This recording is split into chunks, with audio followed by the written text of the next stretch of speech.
C'est spécial aujourd'hui parce que les pasteurs ont voulu que ça continue sur, l'étude continue sur la croissance spirituelle.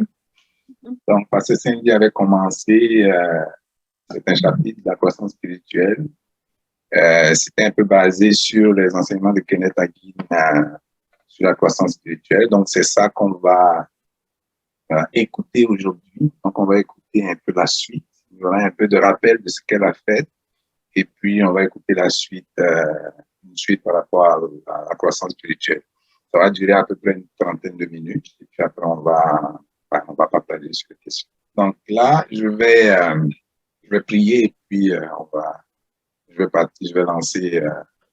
Donc, je vais prier. Seigneur, merci pour ce temps que nous avons de partager encore ta parole, de l'écouter, Seigneur, et de nous laisser édifier. Je prie que tu nous donnes, Seigneur, des oreilles attentives, que nous soyons attentifs pour écouter, Seigneur, et des cœurs réceptifs. Recevoir cette parole, Seigneur, afin qu'elle soit implantée en nous et nous aide à grandir et à marcher avec toi, au nom de Jésus. Amen. Amen. Donc, je passe ça. Le bavardage. Les enfants n'ont pas encore appris la valeur du silence. Ils sont bavards. En principe, les bébés en crise sont toujours en train de parler.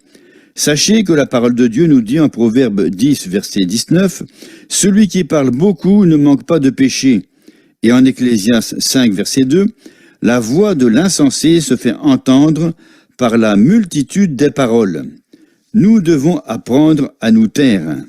L'enfant ne comprend pas cela et c'est pourquoi il bavarde sans cesse. Je me rappelle mon fils à l'âge de 3 ans. Nous nous étions couchés tard, un dimanche soir après le culte. J'avais prêché 2 fois et j'étais fatigué. Nous dormions tous ensemble dans une grande chambre. Mon fils se trouvait dans son lit de l'autre côté de la pièce et le bébé dans son berceau. Les lumières étaient éteintes et il faisait noir. « Papa » fit-il. Je ne m'étais pas encore endormi et pensais que si je faisais semblant de dormir, il se tairait et s'endormirait. « Papa » je gardai le silence. « Papa » je ne répondis pas. « Papa » je continuais à garder le silence et il se mit à parler de plus en plus fort. « Papa » Mon épouse finit par me pousser du coude en disant doucement « Pourquoi ne réponds-tu pas à cet enfant ?» Je chuchotais « Si je lui réponds, il va se mettre à parler. » Il avait 3 ans et il ne savait pas se taire.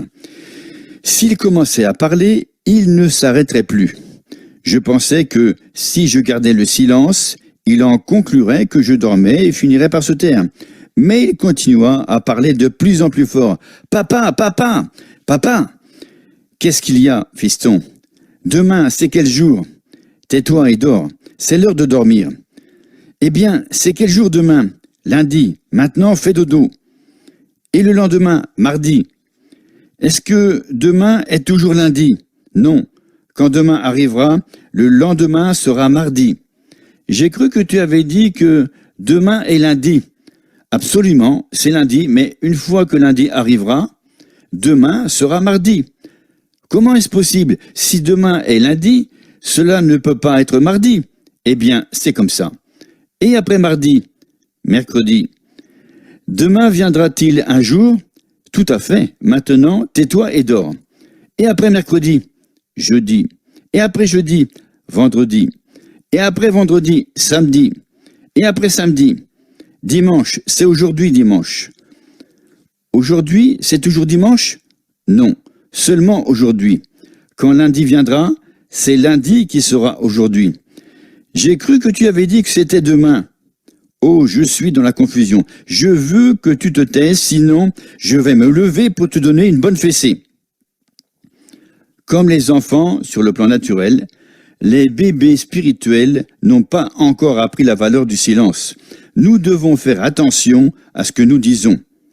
Le père Nash, qui précédait toujours Charles Finet, réunissait quelques personnes pour prier pour le réveil. Quelqu'un demanda à Finet « Connaissez-vous un petit prédicateur du nom de Père Nash ?» Finet répondit « Oui, monsieur, il prépare toujours mes croisades d'évangélisation dans la prière. Je ne l'ai pas embauché, il s'est proposé de lui-même. Quelle sorte d'homme est-il? Eh bien, il ressemble à tout homme qui prie, il n'est pas bavard. Ceux qui parlent tout le temps sont généralement coupables de 3 péchés au moins. La médisance, ils jacassent à propos des fautes et des échecs des absents. Les paroles vaines, ils vantent sans cesse les mérites de leur petite personne. Ce que j'ai fait, ce que je projette de faire, où je suis allé. Les propos insensés, ils plaisantent au sujet de peccadilles. Premièrement, la médisance. Jacasser à propos des fautes et des échecs des absents. Nous allons bientôt terminer cette partie négative de la croissance pour aborder le côté positif, mais il fallait quand même en parler. Mon fils avait environ 12 ans quand j'animais une réunion en Oklahoma. Alors qu'il avait droit à 4 jours de vacances, je me rendis au Texas pour le chercher, afin qu'il passe quelques jours auprès de nous. Je dus m'absenter presque tout le temps et je ne pus pas vraiment m'occuper de lui. Nous étions hébergés au presbytère par le pasteur et son épouse. Un jour, à table, le pasteur se mit à parler de quelques membres de son église et fit allusion à certains manquements et échecs. Je remarquai que mon fils ne le quittait pas des yeux. Je finis par dire « Frère, j'apprécierais que tu ne parles pas de ces choses en présence de mon fils. » Il me dévisagea, étonné. Je préférerais t'entendre jurer devant lui. Cela ne s'enracinerait pas en lui. Il n'y prêterait aucune attention. Mais pendant les 12 années où j'ai assuré le pastorat, mon fils a regardé chaque membre de l'Église comme un ange. Ce n'étaient pas des anges, pas plus que les membres de l'église de ce pasteur. Pourtant, Ken croyait que leurs ailes étaient en train de pousser. Il ignorait qu'il s'agissait de leurs omoplates qui ressortaient. Il n'entendait jamais ses parents parler d'un seul diacre, ni d'un dirigeant de l'école du dimanche, ni d'un autre responsable aux membres de l'église. Nous devons prêter attention à ce que nous disons en présence d'autrui et, en particulier, devant nos enfants. Je me rappelle une sœur, bénie soit-elle. Elle demandait la prière pour son mari chaque fois qu'on invitait les fidèles à présenter leurs requêtes.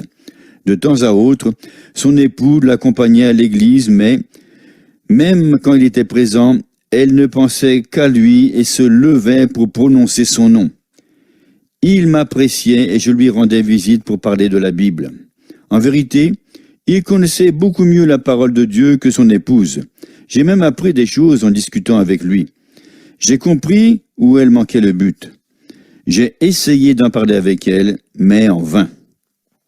Un mercredi soir, alors que nous nous trouvions seuls avec elle, elle demanda à nouveau la prière pour son mari. Je répondis, « Sœur, nous n'allons pas prier pour lui. » Je lui répondis directement de la chair. Nous refusons de le faire. Ne présentez plus de requêtes de prière pour lui. Nous avons prié et prié encore, et vous avez annulé toutes nos prières. Chaque fois que vous pensez qu'une personne vous regarde de travers dans l'église, vous rentrez en courant à la maison pour raconter à votre mari combien elle est méchante. Et si la prédication ne vous convient pas, vous rentrez chez vous en courant pour dire à votre mari combien le prédicateur est mauvais. J'ai parlé à votre époux. Il n'aurait pas pu être au courant de ces choses si vous ne les lui aviez pas dites. Il en savait plus long sur ce qui se passait dans l'église que n'importe qui. Vous vous précipitez chez vous pour lui transmettre tout ce qui se passe ou ne se passe pas à l'église. Vous lui racontez les fautes, les échecs et les manquements de chaque membre. Tant que vous continuerez à faire cela, vous annulerez l'effet de nos prières. J'appris à apprécier cette chère sœur. Elle avait assez de bon sens pour écouter et rectifier son attitude. Elle devint une chrétienne admirable, et son mari fut sauvé. Je l'ai traitée avec sévérité, mais elle l'a accepté. Elle n'était pas dans l'ignorance. Ceux qui ont un peu de bon sens sont capables de discerner la vérité. D'autres n'y arrivent pas, et nous n'avons qu'à faire de notre mieux pour essayer de les aider un peu. Deuxièmement, les paroles vaines. vanter sans cesse les mérites de sa petite personne. Il m'arrive d'être écœuré quand je vais à l'église. Toute la louange tourne autour de ce que je fais, ce que j'ai ressenti et ce qui m'est arrivé. Nous ne louons pratiquement pas le Seigneur. Il n'est pas étonnant que Dieu n'agisse pas davantage parmi nous. En Acte 13, verset 2, la Bible rapporte au sujet de l'église d'Antioche, pendant qu'ils servaient le Seigneur dans leur ministère et qu'ils jeûnaient, le Saint-Esprit dit, ils n'étaient pas en train de se servir réciproquement. Si nous sommes suffisamment humbles et soumis à Dieu, il peut nous utiliser. Je ne veux pas donner l'impression que nous sommes quelque chose de grand et de merveilleux. Il est bien de raconter comment Dieu utilise les hommes et de se réjouir de ce qu'il est en train d'accomplir. Mais, lors de certaines réunions auxquelles j'ai assisté, les dirigeants se glorifiaient tellement dans la chair que cela me donnait la nausée. Merci Seigneur pour tes bénédictions et garde-nous de tomber dans la vanité. Troisièmement, les propos insensés. C'est bien d'être amical et de raconter de temps à autre des blagues, mais le danger consiste à passer trop de temps à le faire. À ce propos, la parole de Dieu est contre les plaisanteries de mauvais goût. Cela ne veut pas dire qu'il s'agisse nécessairement d'un péché. Ce n'est simplement pas convenable. Éphésiens 4, verset 5, qu'on n'entende ni paroles grossières, ni propos insensés ou équivoques, choses qui sont contraires à la bienséance, qu'on entende plutôt des actions de grâce. J'animais, un jour, une réunion pour un ami que j'apprécie énormément. Il a changé maintenant, mais, à l'époque, je n'avais encore rencontré personne qui blaguait autant que lui. Nous tenions 2 réunions par jour, et chaque fois que je le croisais, il me sortait une toute nouvelle plaisanterie. Je ne comprends pas comment il arrivait à s'en souvenir. Il m'en racontait au moins 3 par jour, le matin, le soir et, pendant le souper que nous prenions ensemble après les réunions, il recommençait quelquefois à m'en débiter d'autres. D'habitude, je cite les versets de mémoire quand je prêche. Un jour, pendant le repas, il me dit « Si seulement je pouvais me rappeler les versets bibliques comme toi !» Je répondis « Tu le pourrais si tu passais autant de temps à mémoriser les Écritures que les plaisanteries. Comment fais-tu pour te les rappeler ? Moi, je ne m'en souviens pas. Quand j'essaie de raconter des plaisanteries, je n'y arrive pas. C'est simplement parce que ces frivolités ne présentent aucun intérêt pour moi. Maintenant, ne m'accusez pas d'être contre les plaisanteries. Ce n'est pas ce que j'ai dit. Je voulais mettre l'accent sur le fait que nous ne devons pas leur accorder la première place aux dépens de Dieu. Je suis en train de parler des obstacles qui entravent la croissance spirituelle. Nous ne grandirons pas spirituellement si nous nous alimentons uniquement de ces futilités. Je suis prédicateur et je fréquente avant tout d'autres serviteurs de Dieu. Cela peut paraître étrange, mais parfois, il est difficile de parler de choses spirituelles à ces personnes. J'ai animé des réunions dans plusieurs églises du plein évangile et la plupart des pasteurs ne désirent discuter que de la pêche à la ligne, de la chasse, du nombre de têtes du bétail de leur ranch, du nombre de maisons qu'ils possèdent. Je pense que tout cela est bien, la pêche, la chasse, les propriétés. Je suis content pour eux, mais si je me mets à approfondir un peu les choses spirituelles, ces serviteurs de Dieu me regardent comme si j'étais tombé sur la tête. Heureusement, ils ne sont pas tous pareils, mais c'est le cas pour beaucoup trop de personnes. Nous ne pouvons pas croître spirituellement si nous ne parlons que de choses naturelles. Chapitre 4. La maturité en Christ. La maturité spirituelle se traduit par plusieurs caractéristiques bibliques. L'objectif de ce livre est de vous aider à devenir adulte en Christ et, dans ce but, j'aimerais développer 3 de ces traits. Premièrement, le détachement des valeurs de ce monde. Deuxièmement, l'insensibilité à la critique et à la flatterie. Troisièmement, la capacité de reconnaître Dieu à l'œuvre. Le détachement des valeurs de ce monde. C'est par la foi que, devenu grand, Moïse refusa d'être appelé fils de la fille de Pharaon, aimant mieux être maltraité avec le peuple de Dieu que d'avoir la jouissance éphémère du péché. Il estimait en effet que l'opprobre du Christ était une plus grande richesse que les trésors de l'Égypte, car il regardait plus loin vers la récompense. Hébreux 11, versets 24 à 26. Moïse, devenu grand, c'est-à-dire adulte, refusa d'être appelé fils de la fille de Pharaon. Prenons le temps d'y réfléchir. Il constata qu'il y avait une différence entre le peuple de Dieu et le monde. L'Égypte symbolise ce dernier. Aux yeux du monde, il était le fils de la fille de Pharaon, héritier du trône. Il jouissait de l'honneur, de la richesse et du prestige. Il possédait tout ce que le monde pouvait lui offrir. Néanmoins, il considéra l'opprobre du Christ comme une richesse plus grande que les trésors de l'Égypte. Héritier des trésors égyptiens, il choisit l'opprobre. L'une des caractéristiques de la croissance spirituelle consiste à n'attacher que peu de valeur aux choses de ce monde. Nous ne pouvons pas grandir spirituellement si nous laissons primer dans notre vie les choses terrestres plutôt que celles de Dieu. Le Père Céleste veut faire prospérer ses enfants. Il nous aime et désire que nous profitions de tout ce qui est bon sur la terre. Il dit dans sa parole, « Si vous avez de la bonne volonté et si vous êtes docile, vous mangerez les meilleures productions du pays. » Ésaïe 19, verset 1. Cependant, il ne veut pas que nous accordions la première place aux choses matérielles. Certains s'intéressent plus à gagner de l'argent qu'à servir le Seigneur. Si nous voulons être spirituels, les choses de Dieu doivent primer dans notre vie. Nous devons attribuer plus de valeur aux choses spirituelles qu'à celles du monde. Non, il n'y a aucun mal à posséder de l'argent, pourvu que l'argent ne nous possède pas. Ne lui permettons pas d'être notre maître, celui qui nous domine. Dieu veut que nous prospérions à tous égards. 3 Jean 2. Bien-aimé, je souhaite que tu prospères à tous égards et que tu sois en bonne santé, comme prospère l'état de ton âme. Ce verset parle de la prospérité matérielle, physique et spirituelle. Relisons-le encore une fois. Bien-aimé, je souhaite que tu prospères à tous égards, prospérité matérielle, et que tu sois en bonne santé, prospérité physique, comme prospère l'état de ton âme, prospérité spirituelle.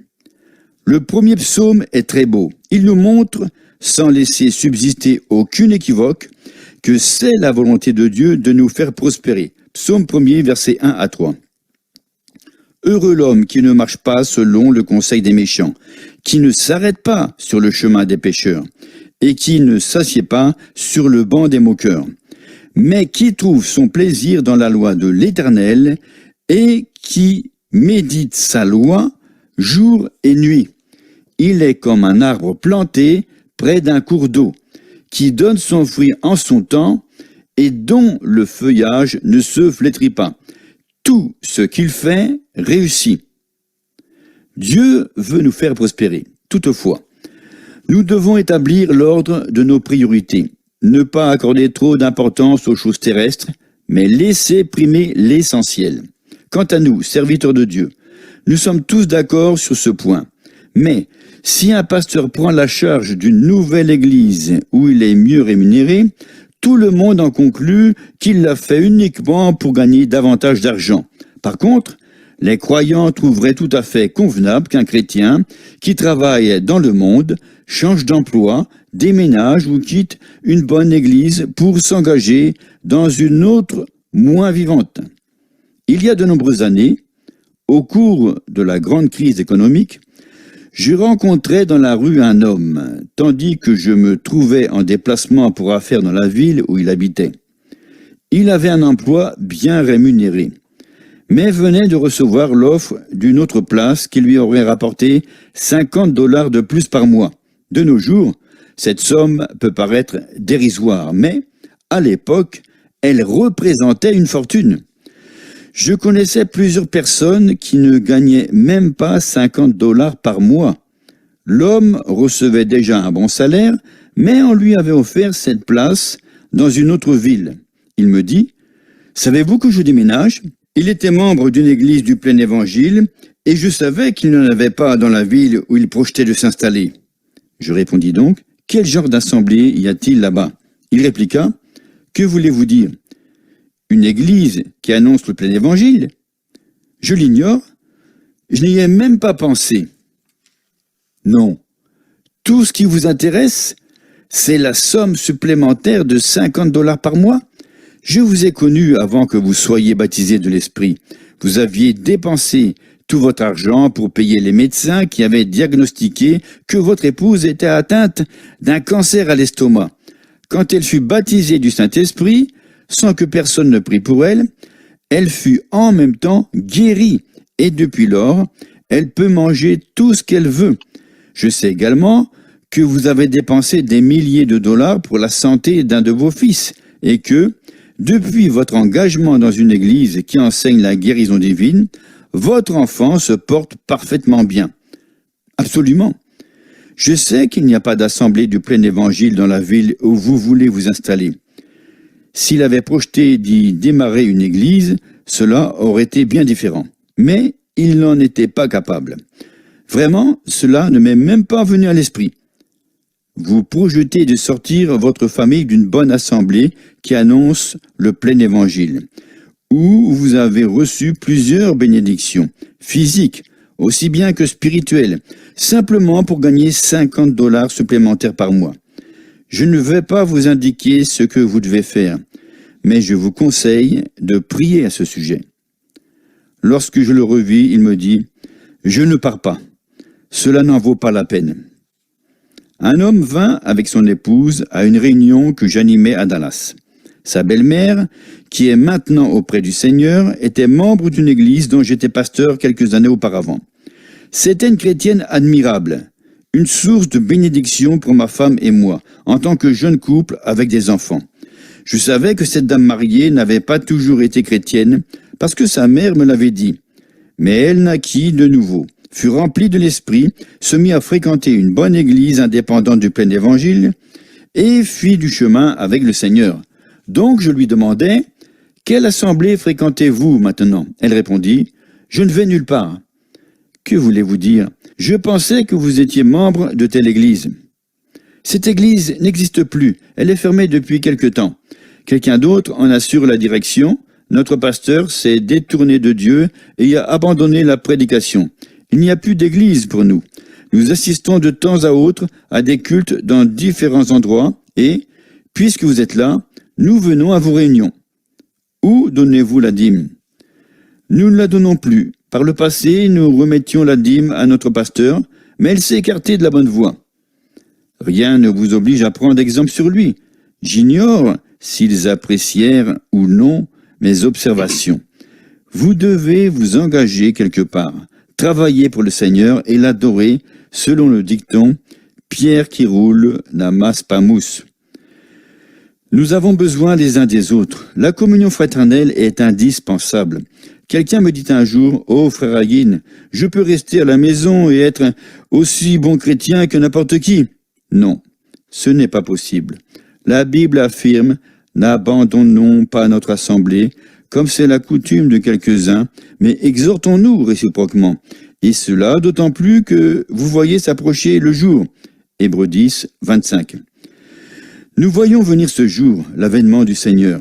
Nous avons besoin les uns des autres. Nous devons grandir, ne pas attacher trop d'importance aux choses de ce monde et laisser primer Dieu. Nous n'allons pas à l'église parce que nous sommes amoureux du pasteur, de l'épouse du pasteur ou de l'enseignant de l'école du dimanche. Nous le faisons parce que nous aimons Dieu et désirons l'adorer. Parfois, les croyants perdent leurs enfants faute de respecter l'ordre des priorités. Les enfants grandissent physiquement et se détournent du Seigneur parce que les parents ne leur donnent pas le bon exemple à suivre. Nous rendîmes visite à la famille de mon épouse, à Sherman, au Texas, à Noël, alors que ma fille Pat n'avait que 6 ans. Nous y arrivâmes le samedi. Le dimanche suivant, je devais prêcher à 90 km de là. Il pleuvait, c'était désagréable. Nous avions l'impression que le froid nous transperçait. Le dimanche matin, ma belle-mère dit « Je vais garder Pat à la maison. Elle tousse beaucoup et il se peut même qu'elle ait un peu de fièvre. » Je répondis « Non, nous n'allons pas la laisser ici. Nous avons prié et croyons Dieu. » En tout cas, elle souffrait de la même toux sèche et pénible lors de notre arrivée hier. En fait, elle va beaucoup mieux aujourd'hui. Si nous ne l'emmenons pas ce matin à l'église, nous donnerons l'impression à une petite fille de 6 ans qu'il est plus important de prendre le repas de Noël avec grand-mère que d'aller à l'église le dimanche matin. Et ce n'est pas ce que je crois. Comprenez-vous pourquoi les chrétiens perdent leurs enfants et qu'en grandissant, ces derniers deviennent infidèles à l'Église? Il ne suffit pas de leur dire que la Bible déclare « Instruis l'enfant selon la voie qu'il doit suivre, et quand il sera grand, il ne s'en détournera pas. » Proverbe 22, verset 6. F.F. Bosworth dit « Certains se demandent pourquoi ils n'ont pas la foi pour recevoir la guérison divine. Ils donnent 3 repas chauds par jour à leur corps et un sandwich froid par semaine à leur esprit. » Décidons dans notre cœur de laisser primer les choses spirituelles. Respectons les priorités que nous avons établies. N'attribuons pas trop d'importance aux choses de ce monde, même si elles concernent nos proches. Mettons Dieu en premier. Accordons-lui la première place dans notre vie personnelle. Nous serons bénis spirituellement et physiquement, nous et nos bien-aimés. L'insensibilité à la critique et à la flatterie. 1 Corinthiens 4, versets 3 et 4. Pour moi, il m'importe fort peu d'être jugé par vous ou par une juridiction humaine. Je ne me juge pas non plus moi-même, car je n'ai rien sur la conscience. Mais ce n'est pas pour cela que je suis justifié. Celui qui me juge, c'est le Seigneur. Paul avait grandi dans la grâce à tel point qu'il ne cherchait que l'approbation de Dieu. Il ne se laissait ni impressionner, ni affecter par ce que les autres pensaient de lui. Il refusait toute forme d'esclavage.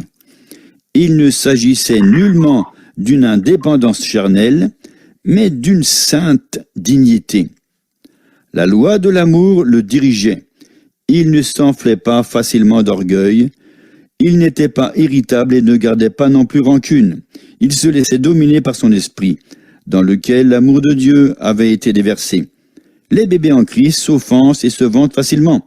Face aux critiques réelles ou imaginaires, ils perdent la paix, se sentent mal à l'aise et s'apitoient sur leur sort. Inversement, s'ils se croient appréciés, ils se remplissent de force et de présomption. Les nourrissons en Christ sont timides et obsédés par ce que les autres pensent d'eux. C'est pourquoi ils sont ballottés de côté et d'autre dans leurs efforts enfantins de se rendre intéressants.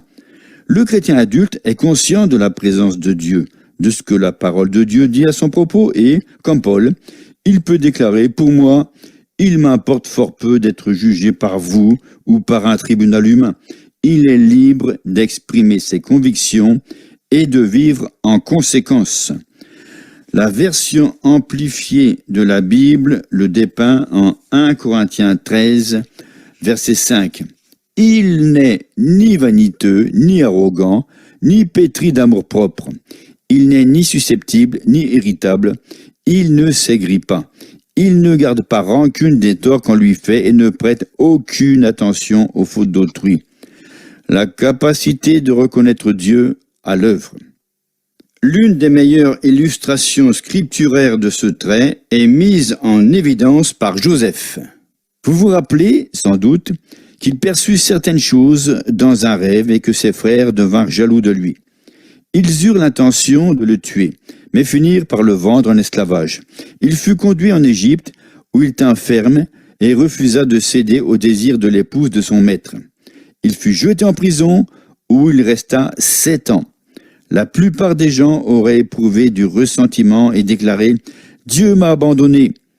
En prison, Joseph interpréta un songe pour un compagnon de cellule, le maître d'hôtel de Pharaon, à savoir que lui, le maître d'hôtel, serait élevé et restauré en 3 jours.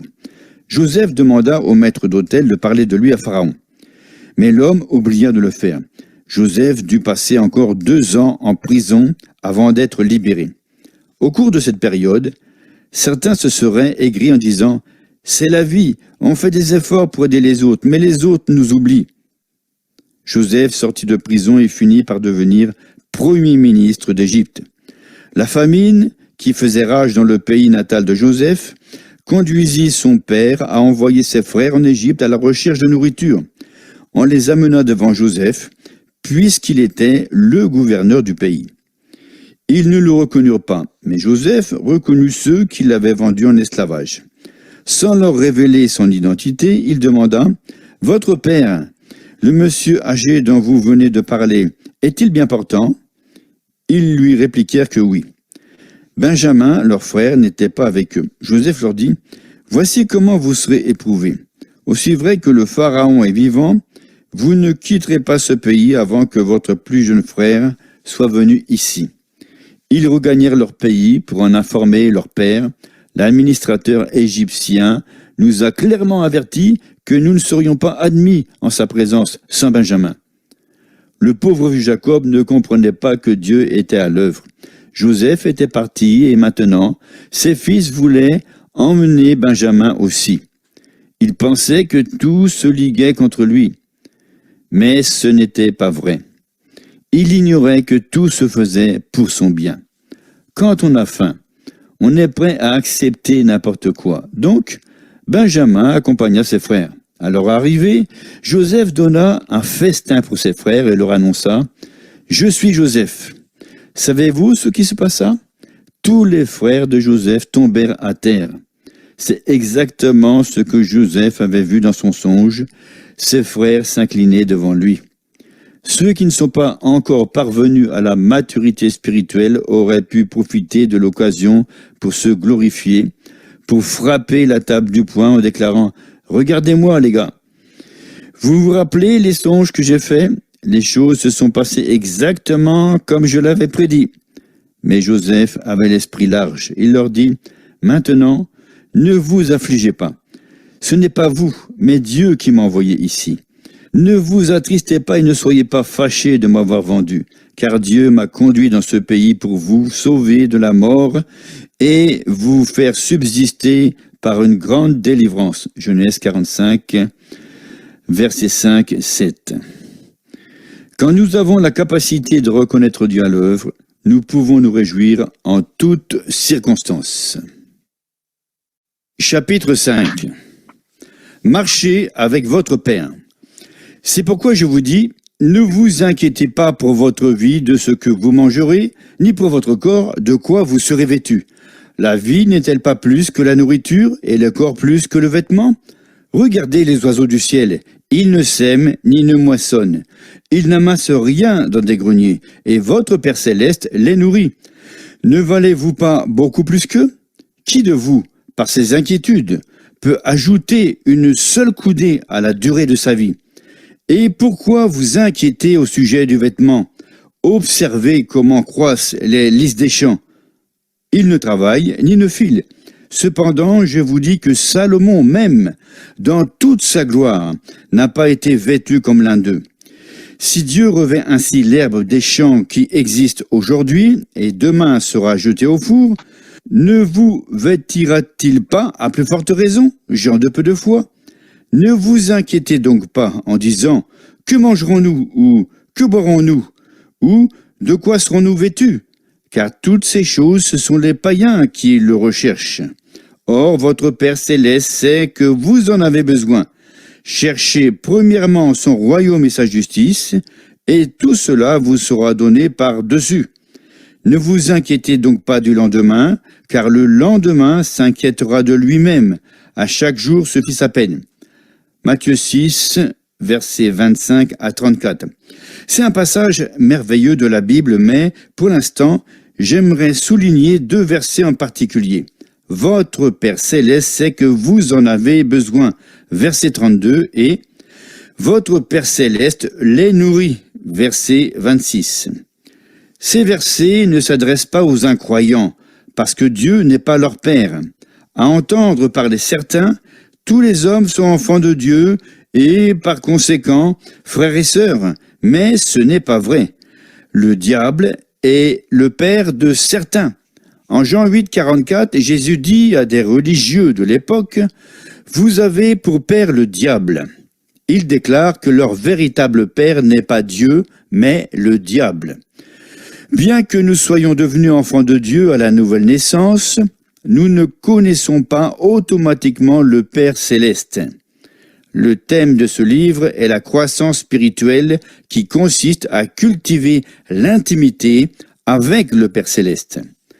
Un jour que j'enseignais dans l'Est du Texas sur ce sujet, une femme me dit « Frère Egin, cela fait 11 ans que je suis sauvé et depuis ma nouvelle naissance, j'aime Jésus. Cependant, pour une raison ou une autre, je n'ai pas vraiment fait la connaissance du Père céleste. Grâce à vos enseignements, je le connais maintenant et je suis sur le point de l'aimer à la folie. » Elle s'exprima à sa façon. Il n'y a aucune vérité biblique d'une plus grande portée que le phénomène suivant. Quand nous naissons de nouveau et entrons dans la famille divine, Dieu le Père devient notre Père et prend soin de nous. Il s'intéresse non seulement à un groupe de personnes, à une assemblée ou à une église, mais encore individuellement à chacun d'entre nous. Il aime chacun de ses enfants d'un seul et même amour. Dans ce passage de l'Évangile selon Matthieu, Jésus s'adresse aux Juifs. L'une des raisons de leur incompréhension résidait dans le fait que Jésus appelait Dieu son Père. Il leur présentait le Père céleste rempli d'amour et de bonté. Ils n'arrivaient pas à saisir cette image de Dieu. Le message de Jésus était « Dieu a tant aimé le monde qu'il a donné ».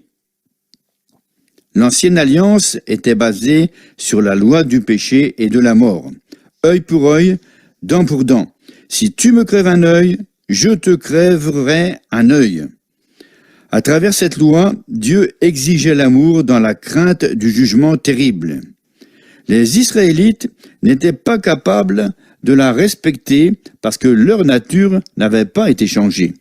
C'est pourquoi l'Éternel établit le sacerdoce lévitique, par lequel le sang des animaux était répandu pour couvrir leurs péchés, afin que cela leur fût imputé à justice et qu'ils puissent les bénir. Ils confessaient leurs péchés sur la tête du bouc émissaire, puis le laissaient partir dans le désert afin que le jugement s'abatte sur l'animal et non sur eux. Les Juifs étaient élevés dans ce climat de justice peu clémente. Lorsque Dieu remit à Moïse les tables de la loi, le feu et une vapeur de fumée recouvraient la montagne. Même si un animal touchait la montagne, il mourrait par l'épée. Sous l'ancienne alliance, après avoir construit, premièrement, le tabernacle et en second lieu, le temple, les Juifs ne connaissaient pas Dieu en tant que Père céleste, mais simplement comme Elohim ou Jéhovah. Ils n'avaient pas de relation personnelle avec lui. Sa présence était enfermée dans le Saint des Saints. Chaque Israélite mâle devait se rendre, au moins une fois par an, à Jérusalem pour se présenter à Dieu au temple. C'est là où l'Éternel résidait. À l'exception du souverain sacrificateur, qui le faisait avec beaucoup de précautions, personne n'entrait dans la présence du Très-Haut. Car si on pénétrait dans le Saint des Saints de la mauvaise façon, et certains l'ont fait, on tombait raide mort sur le champ. Le souverain sacrificateur, après avoir offert en sacrifice le sang des animaux pour ses propres péchés et ceux du peuple, avait le droit d'entrer dans le Saint des Saints pour recevoir le pardon des péchés, en les reportant, pour ainsi dire, à une date ultérieure. C'était dans ce climat peu clément que les Juifs avaient été élevés. Il n'est donc pas étonnant qu'ils aient été incapables de comprendre ce que Jésus voulait dire en leur présentant le Père céleste rempli d'amour et de bonté. Malheureusement, cela n'est pas seulement vrai en ce qui concerne les Juifs de l'époque, mais s'applique aussi à l'heure actuelle aux enfants du Dieu Tout-Puissant. Ils n'ont jamais fait la connaissance de leur Père céleste. Voici quelques observations que Jésus a faites au sujet du Père. En ce jour, vous ne m'interrogerez plus sur rien. En vérité, je vous le dis. Ce que vous demanderez au Père, il vous le donnera en mon nom. Jean 16, 23. Car le Père lui-même vous aime. Jean 16, 27. Car votre Père sait de quoi vous avez besoin avant que vous le lui demandiez. Voici donc comment vous devez prier. Notre Père, Matthieu 6, 8, 9. Notons bien la profonde tendresse avec laquelle il dit « Notre Père ». J'aime ce que l'apôtre Paul affirme en priant pour l'église d'Éphèse. Il commence sa prière par « À cause de cela, je fléchis les genoux devant le Père, de qui toute famille dans les cieux et sur la terre tire son nom. » Éphésiens 3, 14 et 15. Combien j'aime m'agenouiller pour répéter ces paroles. À cause de cela, je fléchis les genoux devant le Père, de qui toute famille dans les cieux et sur la terre tire son nom. Cela devient réalité, nous sort de ce climat dur et religieux et n'a rien à voir avec la religion. Certains demandent, avez-vous de la religion? Dieu merci, je n'en ai absolument pas. Je n'en veux aucune. La religion parle de Dieu, mais les membres de la famille divine l'appellent Père. Il est Dieu aux yeux des incroyants, mais il est mon Père. Je fléchis les genoux devant le Père, de qui toute famille. Cela fait allusion au Père et à sa famille. Nous sommes membres de la famille divine. Peu importe l'église fréquentée, ce qui compte est la famille à laquelle nous appartenons. Faire la connaissance du Père à travers sa parole. Je suis heureux de faire partie de la famille de Dieu. J'aimerais avoir une relation plus intime avec le Père. Et vous? Je voudrais mieux le connaître. Et vous? Dieu merci, c'est possible. Comment, de quelle façon acquérir une plus ample connaissance du Père? Comment approfondir notre relation avec lui? J'aime le commentaire suivant de Smith Wigglesworth. Je ne peux pas comprendre Dieu au travers de mes sentiments, mais uniquement parce que la parole déclare à son sujet. Il est tout ce que la Bible dit de lui.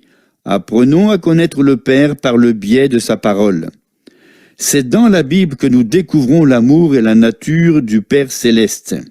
Combien nous sommes précieux à ses yeux, combien il nous aime. Jésus dit, l'homme ne vivra pas de pain seulement, de quoi encore, mais de chaque parole qui sort de la bouche de Dieu. Matthieu 6, 26, regardez les oiseaux du ciel, ils ne sèment ni ne moissonnent, et ils n'amassent rien dans les greniers, et votre Père céleste les nourrit. Ne valez-vous pas beaucoup plus qu'eux? Les auditeurs de Jésus ne pouvaient pas comprendre cela. C'était aussi nouveau pour eux que pour nous. Nous ne l'avons pas encore saisi, parce que la plupart d'entre nous ont appris à craindre le Dieu juste et à garder leur distance. Nous n'avons pas encore reconnu l'amour divin que Jésus est venu nous apporter. Matthieu 6, 30, 31. Si Dieu revêt ainsi l'herbe des champs, qui existe aujourd'hui, et qui demain sera jetée au four, ne vous vêtira-t-il pas à plus forte raison, gens de peu de foi? Ne vous inquiétez donc point, et ne dites pas, que mangerons-nous, que boirons-nous, de quoi serons-nous vêtus?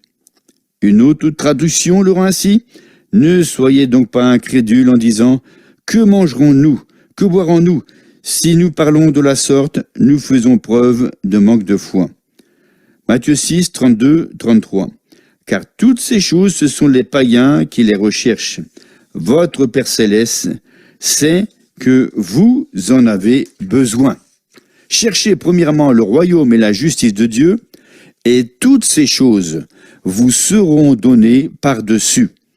Elles ne vous seront pas ôtées, mais données par surcroît. Cela prouve que le Père céleste prend soin des siens. Matthieu 6, 34. Ne vous inquiétez donc pas du lendemain, car le lendemain aura soin de lui-même. À chaque jour suffit sa peine. J'aime la version qui dit « Ne vous inquiétez donc pas du lendemain ». Parfois, nous devons penser au lendemain pour prendre rendez-vous ou pour faire des projets, mais Dieu ne veut pas que nous nous inquiétons à propos de l'avenir. Il ne veut pas que ses enfants se tracassent ou s'irritent parce qu'il les aime. Votre Père Céleste sait que vous en avez besoin. Alors, nous ne devons ni nous inquiéter, ni nous tracasser. Si Dieu est notre Père, nous avons la pleine assurance qu'il assumera ses responsabilités de Père. S'il est notre Père, il nous aime et prend soin de nous. Jean 14, 21, 23. Celui qui a mes commandements et qui les garde, c'est celui qui m'aime. Et celui qui m'aime sera aimé de mon Père. Je l'aimerai et je me ferai connaître à lui. Jude, non pas l'Iscariote, lui dit « Seigneur, d'où vient que tu te feras connaître à nous et non au monde ?» Jésus lui répondit « Si quelqu'un m'aime, il gardera ma parole, et mon Père l'aimera. Nous viendrons à lui, et nous ferons notre demeure chez lui. » Ce passage nous révèle l'attitude du Père Céleste vis-à-vis de ses enfants. Il met l'accent sur deux aspects. Premièrement, gardez mes commandements. Quels sont les commandements de Jésus ? Le Seigneur déclare, « Je vous donne un commandement nouveau. Aimez-vous les uns les autres comme je vous ai aimé. » Jean 13, 34. Ce verset résume les directives de Jésus. Ce n'est pas la peine de nous tracasser à propos d'autres commandements, car l'amour est l'accomplissement de la loi. Romains 13, 10. Si vous gardez ce commandement de Jésus, vous remplirez automatiquement tous les autres. Deuxièmement, vous serez aimés de mon Père. Si vous marchez dans l'amour, vous vivez dans le domaine divin, car Dieu est amour. J'approfondirai ce sujet au chapitre 6. L'Éternel Tout-Puissant est le Dieu d'amour. Sa nature le pousse à nous aimer, à nous protéger et à nous garder. Matthieu 7, 11. Si donc, méchants comme vous l'êtes, vous savez donner de bonnes choses à vos enfants, à combien plus forte raison votre Père qui est dans les cieux donnera-t-il de bonnes choses à ceux qui les lui demandent? Combien à plus forte raison? Cela me réjouit le cœur. Combien à plus forte raison avez-vous des enfants? Les projets, desseins et objectifs que vous avez formés pour vos enfants prévoient-ils que vos petits traversent la vie démunis, travaillant sans relâche, sans jamais arriver à joindre les deux bouts, malades, affligés, écrasés et vaincus? Non. Les parents sont prêts à se sacrifier parce qu'ils aiment leurs enfants. Ils travaillent dur et font des sacrifices pour les aider à recevoir une bonne éducation, susceptible de leur procurer un niveau de vie supérieur. Ils tiennent à protéger leurs enfants des heurts, épreuves et tribulations du monde, parce qu'ils les aiment. Selon les paroles de Jésus, les incroyants le font. Si donc méchants, humains, comme vous l'êtes, la relation parent-enfant met au défi l'amour du Père. Notre relation avec le Père Céleste ressemble à celle dont Jésus jouissait pendant son parcours terrestre. Jean 17, 23. Moi en eux et toi en moi, afin qu'ils soient parfaitement un et que le monde connaisse que tu m'as envoyé et que tu les as aimés comme tu m'as aimé. Le Père Céleste nous aime comme il a aimé Jésus. Et s'il m'aime comme il aime Jésus, je n'ai pas peur d'affronter les problèmes de la vie, car Dieu est avec moi comme il était avec le Maître. Jean 16, 32.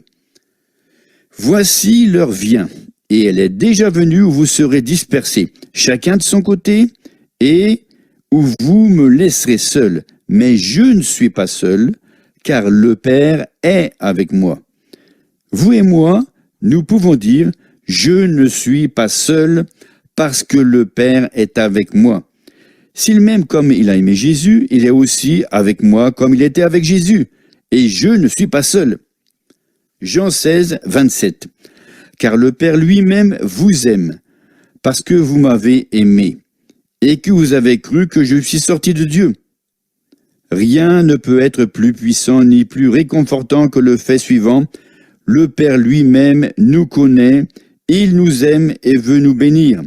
À la lumière de toutes ces déclarations de Jésus concernant le Père, d'autres versets bibliques prendront une nouvelle signification et deviendront immédiatement plus réels à nos yeux. On va arrêter ça là. La semaine prochaine, on va continuer là-dessus. C'est tellement intéressant. Je me rappelle que c'était le premier coup que j'ai reçu quand j'ai commencé Réma. Et on devait lire ce livre, ça fait partie des choses à faire, des travaux à faire. Mais le cours lui-même était tellement riche. Et là, je suis en train de réécouter, c'est comme si c'était tout nouveau. Ça revient encore vraiment. Oui, c'est ça, je me dis, moi aussi, je l'ai déjà lu, mais je l'ai ici chez moi, là. Ça me donne le goût de le relire. Écoute, on sature vraiment vite avec les livres de Kenneth Hagin. On peut pas lire ça vite puis juste tout gober, c'est impossible. C'est comme quelqu'un qui dit, moi, j'ai lu la Bible une fois, j'ai tout gobé, c'est impossible. Il y a trop de stock, là. On pourrait passer des années sur juste un chapitre, là.